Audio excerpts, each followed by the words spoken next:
Yes. हाय, मैं रवि रवि के बिंदास बोल में आपका स्वागत है।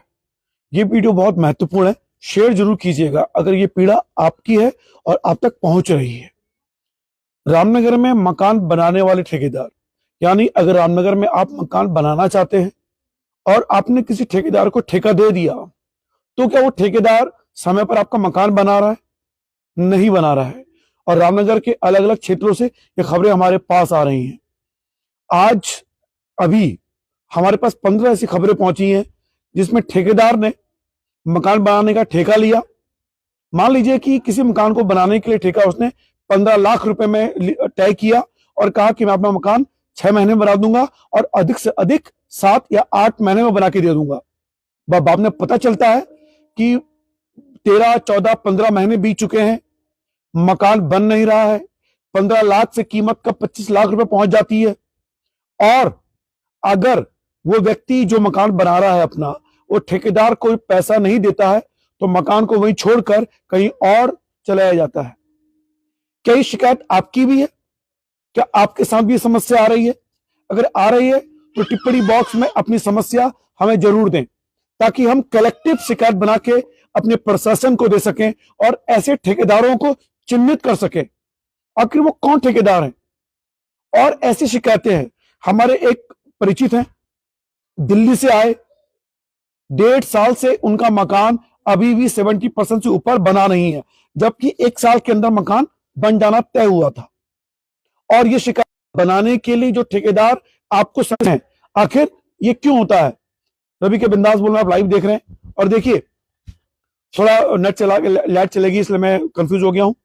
देखिए, अब मैं इस विषय पर आपको एक बात और स्पष्ट करना चाहता हूं।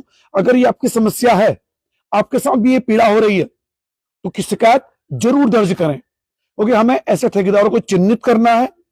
और देखिए, इसमें सबसे बड़ी बात क्या है, 10 लाख 15 लाख रुपए की कीमत अगर 25 लाख रुपए तक पहुंच जा रही है तो मानसिक दबाव तो बन रहा है, मानसिक परेशानियां बढ़ रही हैं और साथ में जो समय की बर्बादी हो रही है। क्योंकि जितने भी इस इलाके में लोग मकान बना रहे हैं, दरअसल वो पर्वतीय मूल के लोग हैं और उनको नहीं पता चल पा रहा है कि आखिर वो क्या करें। उसके लिए ना तो ये एग्रीमेंट बनाते हैं कि मकान इतने समय में पूरा होना चाहिए, क्योंकि कोई परिचित ही होते हैं कि आपको ठेकेदार से मिलाते हैं। और अगर मकान वो 20 रास्ते में छोड़ के चला जाए तो किसके पास वो गुहार लगाए? और ये खबरें लगातार आ रही हैं।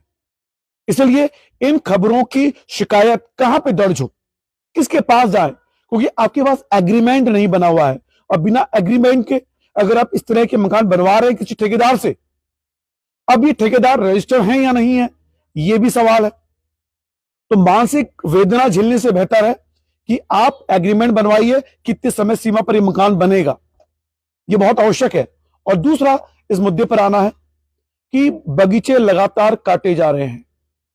लकड़ी के ठेकेदार बाहर से भी रामनगर में काटे जा रहे हैं। और देखिए, जो ये लकड़ी काटते हैं, जिनको हम कह सकते हैं तस्कर, जो चोरी से बगीचे काट रहे हैं, अभी हमें सूचना मिली कि शिवलालपुर चुंगी रामनगर पीनू मदारा की तरफ जाते हैं तो ओकड़ स्कूल के बगल में एक बगीचा रातों रात काट दिया गया। काशीपुर से ठेकेदार आया, अपने साथ 60 से 75 व्यक्ति लेके आया और रातों रात उस क्षेत्र को प्लेन कर दिया गया। हमारे आरटीआई एक्टिविस्ट आजिम खान जी हमेशा इस विषय पर आवाज उठाते रहते हैं। प्रशासन के नाक के नीचे से ये पेड़ काटे जा रहे हैं। और कल परसों हमने जब छापा मारा तो वहां देखा कि किस बेदर्दी से इस मौसम में, जब पेड़ों का गर्भकाल चल रहा है, वहां पेड़ काट दिए गए। उन सैकड़ों पक्षियों का आशियाना भी छिप रहा है। प्रशासन मौन है। एक व्यक्ति ने नाम न लेने की शर्त पे हमें बताया कि जब से पेड़ काटने की परमिशन जो मिला करती थी लॉपिंग की, उसके बाद वो बंद हो चुकी है, क्योंकि हमें लगातार रिपोर्टिंग करी। अब अवैध रूप से ज्यादा पेड़ काटे जा रहे हैं। अब देखिए, ये जो लकड़ी काटने वाले ठेकेदार होते हैं, ये कितने शातिर होते हैं।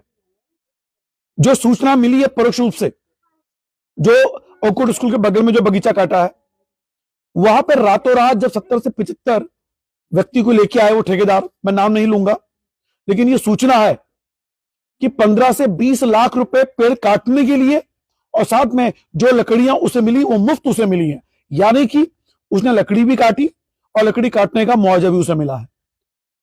तो इसलिए हम कहते हैं कि फलपट्टी क्षेत्र में जो ये पेड़ अवैध रूप से कट रहे हैं, उसका नुकसान उस बगीचे मालिक को भी होता है।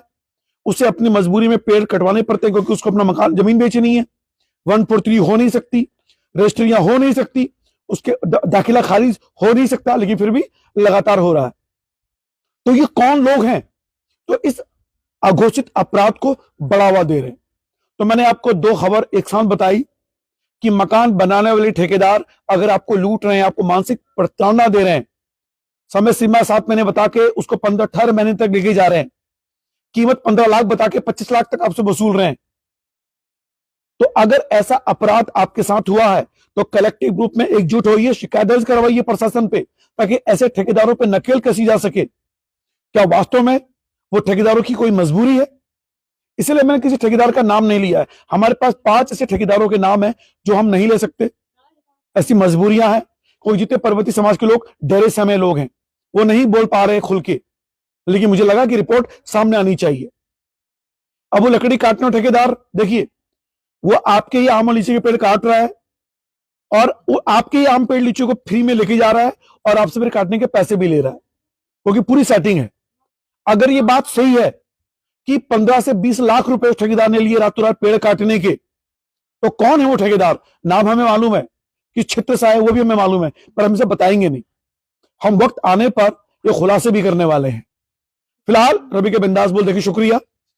परसों हम आजिम खान जी और समाज के अन्य विश्वसनीय लोगों के साथ एक इंटरव्यू करना लाइव आपके साथ प्रपोजल लेके आएंगे कि आखिर जो लकड़ी काटने ठेकेदार हैं इन्हें शायद दे कौन रहा है, और फलपट्टी क्षेत्र होने के बाद प्रशासन मूक क्यों बैठा हुआ है, मौन क्यों बैठा हुआ है? कितनी बड़ी विडंबना है रामनगर के संदर्भ में। और अगर पेड़ काटना है तो इन जो बगीचे मालिक हैं वो प्रशासन के पास जाएं और कहीं भी फलपट्टी क्षेत्र हटा दो, सरकार आपकी है, बोलिए कि भैया ये फलपट्टी क्षेत्र हटा दो, ताकि आपको जो नुकसान हो रहा है, देखिए पेड़ काटने के पैसे अगर फलपट्टी क्षेत्र घोषित नहीं होता और आपको आपके इलाके के पेड़ काटने होते तो आपको आपके बगीचे का वो पैसा मिलता, लेकिन आपने 15 लाख रुपए भी खर्च किए और लकड़ी भी मुफ्त आपने दे दी, तो आपको डबल नुकसान हुआ नहीं हुआ? इसलिए सही प्लेटफॉर्म में आवाज उठाएं, नहीं तो बहुत बड़ी दिक्कत होने वाली है। फायदा कोई तीसरा व्यक्ति लेके जा रहा है जो अघोषित है। तीसरी और बहुत महत्वपूर्ण बात, रामनगर के अंदर इन 1.5 सालों के अंदर 3 जगहों पे अलग अलग जगह चंदन के पेड़ काटे गए। चंदन के पेड़, एक रामनगर वन प्रभाग के अंदर से कैंपस से काटा गया, दूसरा उससे पहले मथुरा दास प्रसाद हिंदू इंटर कॉलेज के अंदर अहाते से काटा गया, और तीसरा बहुत 1 साल पहले कॉर्बेट टाइगर रिजर्व प्रभाग के अंदर जो ढिकुली का क्षेत्र है वहां से काटा गया। इन 1.5 सालों में 3 बार चंदन के पेड़ काटे गए हैं। ये चंदन के पेड़ जा कैसे रहे, कौन काट रहा है, और इसकी कोई सूचना नहीं है। सोचिए, रामनगर अपराध की धरती बनता चला जा रहा है, शासन प्रशासन मौन है, आखिर क्यों? इसलिए हमने निर्णय लिया है कि ऐसी जगहों पर हम छापा मारेंगे रात को अपनी जान पर खेलकर। इस विषय पर आपको क्या कहना है? देखते रहिए रवि के बिंदास बोल। हम अब उत्तराखंड में अपराध नहीं होने देंगे हमारे होते हुए। फिलहाल रवि के बिंदास बोल देंगे, शुक्रिया। कल मिलते हैं एक नई रिपोर्ट के साथ, और कल की रिपोर्ट बड़ी शानदार है। शाम को लाइव बने रहिएगा 8 बजे। हम बताएंगे आपको कि रामनगर उत्तराखंड के जितने विधायक हैं, उन विधायकों के ऊपर एक विधायक है, उनके अपने पर्सनल पीआरओ यानी पर्सनल असिस्टेंट, क्या वास्तव में सच्चाई है? कल इस सच्चाई पर वीडियो लाइव देखेगा सबूतों के साथ। रवि के बिंदास बोल देंगे, शुक्रिया। जय उत्तराखंड, जय भारत, जय उत्तराखंड।